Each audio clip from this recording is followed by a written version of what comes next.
Hello, welcome to the video. This video is about what type of tools you would buy if you're looking for a job in carpentry. Alright, so the first item you'd buy is the old apron tool bag. The advantages of this is it's cheap. This isn't mine, so beware with me if it doesn't fit. And I don't remember how to put one on. Alright, so it's cheap. They go for about 100, 150 bucks. Everything's easy visible, so you're looking straight down, which is good for beginners or new people in the trade, because you're like, oh, where'd I put my stuff? Open her up, look straight down, and you can see what you got. Other advantages is you look the part. So if you're rocking one of these, pretty much people aren't going to go,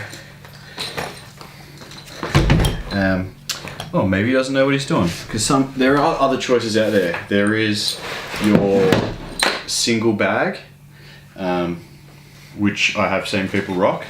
Definitely not for me, but if you rock one, hat off to you. This is what I've been rocking for over a year now. It's the Milwaukee bag. That's a different video, but people will look at you funny when you're wearing one. So if you want to just try and fit in, get yourself an apron bag. Some disadvantages to the apron bag is the pockets they squash up. So as you're wearing it, you're constantly opening the bag to get your hand in to see what's in there. And also the bag can feel heavy when you're wearing it. So when it's loaded up, you've got a nail gun hanging off it, you've got a drill hanging off it.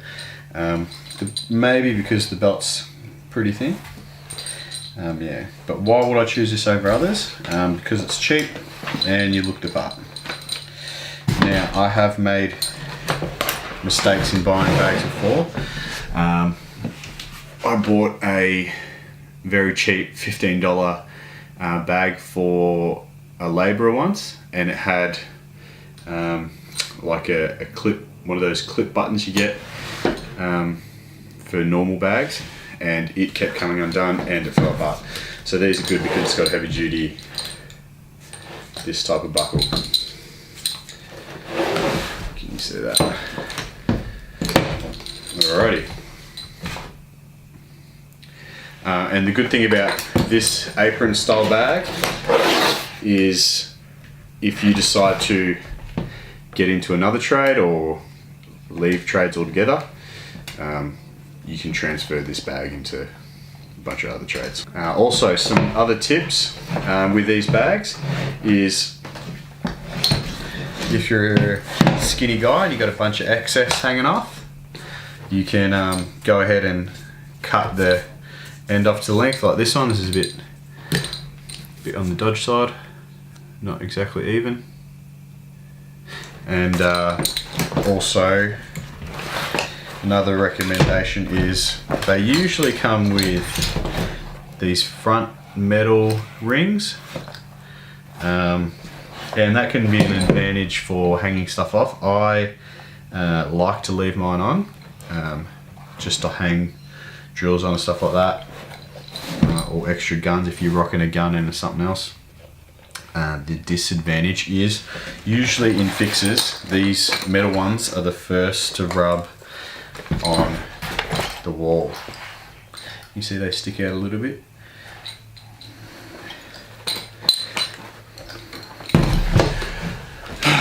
And that's all I got to say about that. This is the S-Wing. I think they have lots of different ones you can get. So this one looks a bit more curved. You can get a bit of a straighter one. They're about 70 bucks. And the awesome little hammer. So advantages of this hammer is it's all round. So yeah, you can basically use it for everything. You can use it for not just hammering, but you can use it for prying, leveraging, obviously pulling out nails. And the best thing I like about this hammer is it has a flat side head. So the only thing I can think about right now is when you're doing eave sheet and you're stuck in a little position, or it's above a window and the eave's low or something like that, you can get in there and you can go tap, tap, tap, tap, tap, up, up, up, up. And then, yeah, so I made the mistake once. I bought a Stanley because I thought Stanley was the best brand when I first started, and it came with a curved side bit. So when it came to doing eaves in tight spots, the hammer was basically useless. Other advantages is it's a quality hammer. It's not something that will fall apart, and cheap hammers do fall apart. I haven't had a cheap hammer before, but I've seen people buy, $15 hammers, and they don't last very long, maybe a few weeks. So this hammer is made out of some kind of steel. Advantage to that is you'll swing and you will miss, and if it's wood or a weaker type of metal, you've got chances that it will snap. Or if it's made of plastic or some kind of plastic, it will chip, snap, etc. This is pretty sturdy. Unless you're hitting maybe other metal, it should be pretty good. It can take a lot of damage. Now this hammer is pretty well weighted. It can feel a bit heavy in the hand, but you sort of just grab it wherever you need. If you need big swings, short little taps. The best thing about this hammer as well is you'll look the part. So you see one of these, people will automatically think, oh, this guy sort of knows what he's doing. Now the disadvantages, not too many. If you are swinging this all day for whatever reason, it can get a bit heavy, and there are lighter hammers which cost a lot more. So if I didn't mention the price, it's about $70. Now some tips is when these hammers get old, this one is not that old.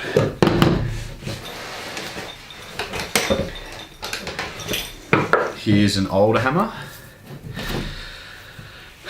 So I don't know if you can see the colors. So this one's a newer one, and this one is an older one.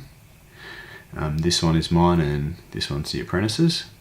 When they get older, that handles get a bit smoother and a bit darker. Now, just a tip is you can rough these handles up if you feel like, for whatever reason, the grip is a bit slippery. And also make sure you choose the right weight. Next thing you'll look into is a tape. This is a Stanley. It's not a Fat Max. Focus, that's what you want. So it's not a Fat Max. This is a Stanley Fat Max.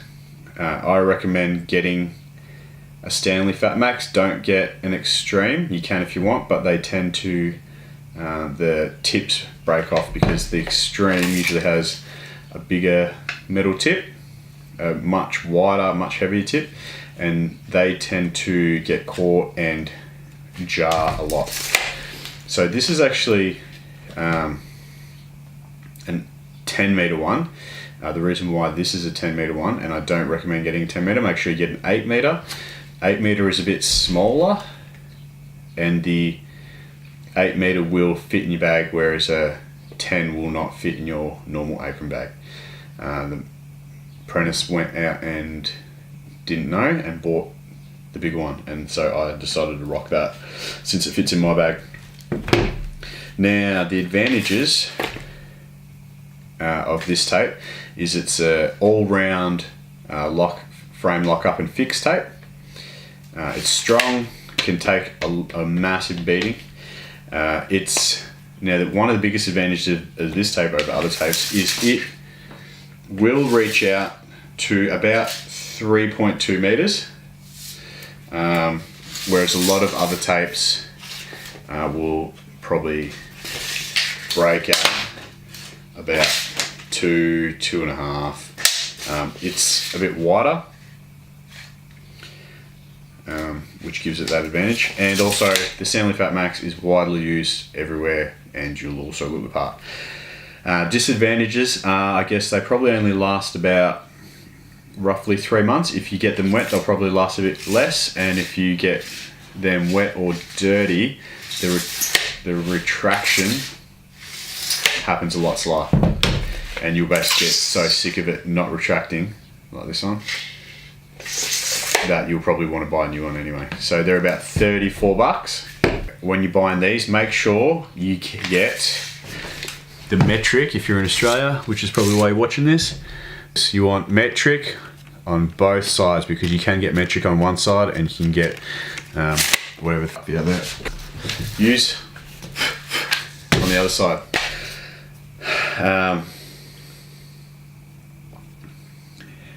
Yeah, so get the Fat Max, don't get the Extreme. Why I choose this one's because it is all round.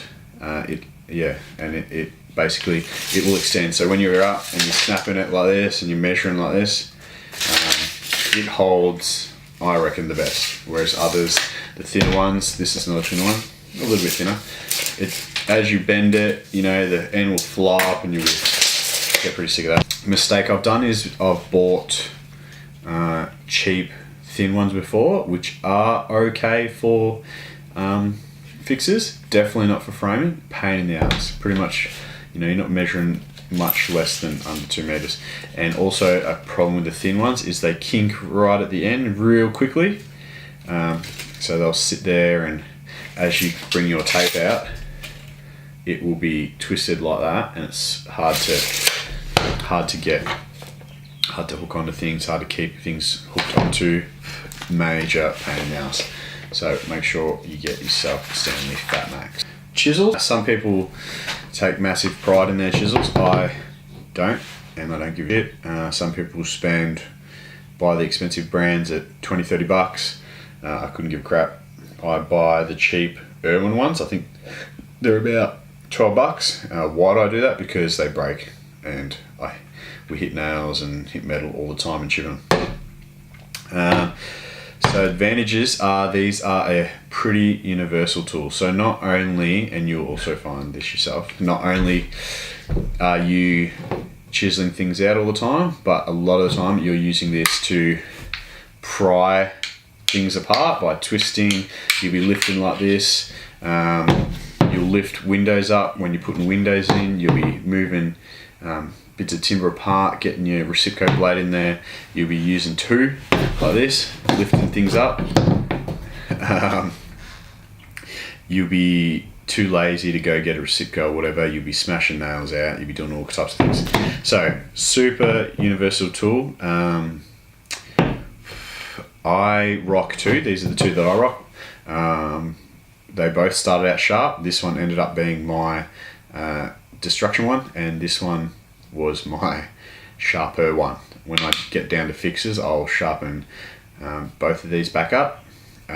If you're only going to buy one, because a lot of the time they do come in kits, and it usually is cheaper to buy in a kit. If you don't want to spend that much for the kit, which I think is about $35, you can buy a single for $12, and if you do that, get the 25mm, I think. So the disadvantages is you lose the edge on these pretty quick, and you tend to snap them. Mistakes that I've done buying these is just basically misusing them. So I use them all the time to lift up windows, and you can imagine this little 25mm. If I'm trying to lift a massive 3-meter window, gets a bit double glazed, gets a bit heavy, and they break. And they cop a lot, you drop them, stuff like that. And another mistake I do is I don't sharpen them that much. They basically get sharpened before a fix, and that's about it. The old Stanley knife. with a retractable blade. The advantages to these are they're cheap. Everyone carries the blades pretty much. Everyone most likely will have a Stanley. So disadvantages is the blade is only so long. If you need to get in any distances, etc., it gets a bit of a pain in the ass, and you try and, with this one it's a bit short, you try and cut things, you end up more just trying to tear things. I rock I don't even know what these are called, but I rock one of these ones where you just sort of spin the wheel, shoot them out. Look at that, still got some insulation on there. Bring that out. I like this because it's long, you can snap it off, etc. Get into that another time. Disadvantage of this is, beside the short blade, is you need a screwdriver if you need to replace the blade. And also these blades, even though they're pretty thick, they tend to blunt pretty easy. So that's a bit of a disadvantage. Some tips is these can hold spares inside here. They can I think they can hide about 3 or 4 or something like that. So always keep your spare blades inside. And another tip is just to keep a screwdriver handy. Why would you buy these over any other one? Because they're cheap, and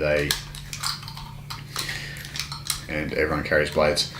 Now, I'm not sure if it's new work safe rules or if they just do it on commercial or whatever, but you can get a same knife as this, but it automatically retracts. So as soon as you let go, it will snap back in. Now that's just for, so you don't cut yourself, but you should be using the tool right, and you shouldn't be cutting yourself anyway. Next and last thing that you should buy when you're buying a kit so you can find some work, this nail punch. Now, where is my nail punch? Alright, so Apprentice rocks this one. It's a little one, little head, probably only good for fixing nails. And then I rock 2, so a massive one for framing nails, and it's a bit of a beast. You can use this for prying and stuff like that. I think this is a 5mm, and this one is a little bit small for framing nails, but I like it because Universal uses for fixing nails as well.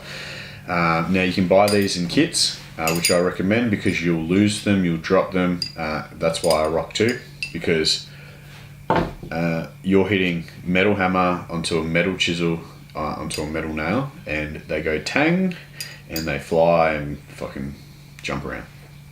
That's why I rock 2, because it's almost guaranteed I'll drop one. Maybe that's just me. Yeah, so that's why I buy kit. So they usually come in 3. Usually Stanley will sell them with a yellow one as well, a yellow color as well.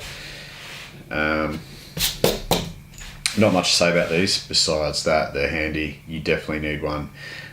Disadvantages are you drop them all the time, you'll lose them. That's why I carry 2. They're pretty cheap. And you can also use these to leverage prying, stuff like that. And just a little honourable mention. This is a 1 meter rule. You probably don't need one of these. They're about $35 and they break super easy. But if you got some extra money, definitely get one. They can come in handy, usually only as a spacer, a 10mm spacer, or if you open her up, a 5mm spacer for when you're doing windows, etc.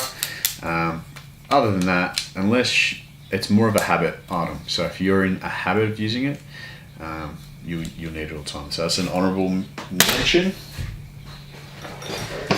Another honourable mention is the speed square. Actually, I should have just done a normal square, which I actually don't have on me. So you can get a normal square. I suggest buying an Empire square, because you can, a non-adjustable Empire square. I'll put a picture. I used the Empire non-adjustable square for ages, and I now rock this Empire speed square. Why did I make the move to this? Mainly because the angles. and because it's got such a long edge that it's less error for getting things square.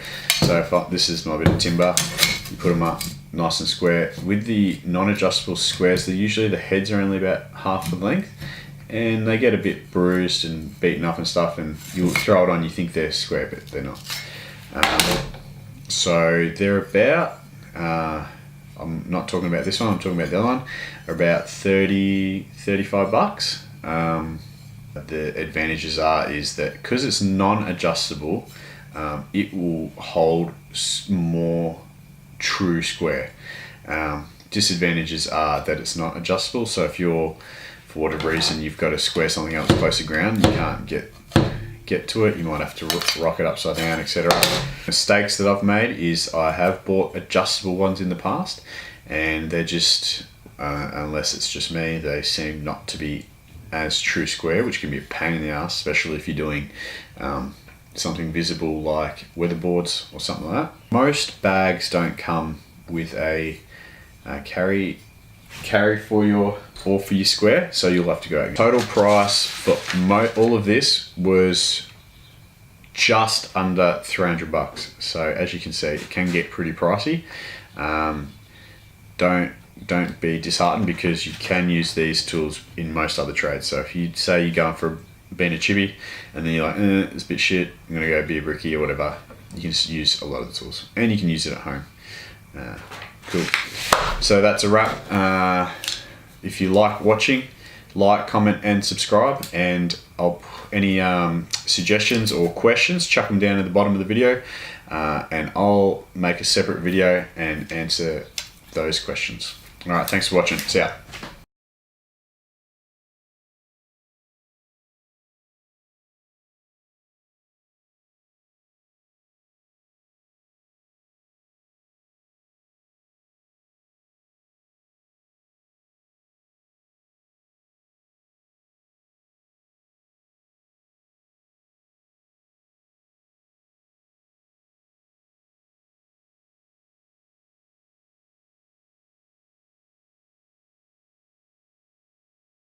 Hammer, or for your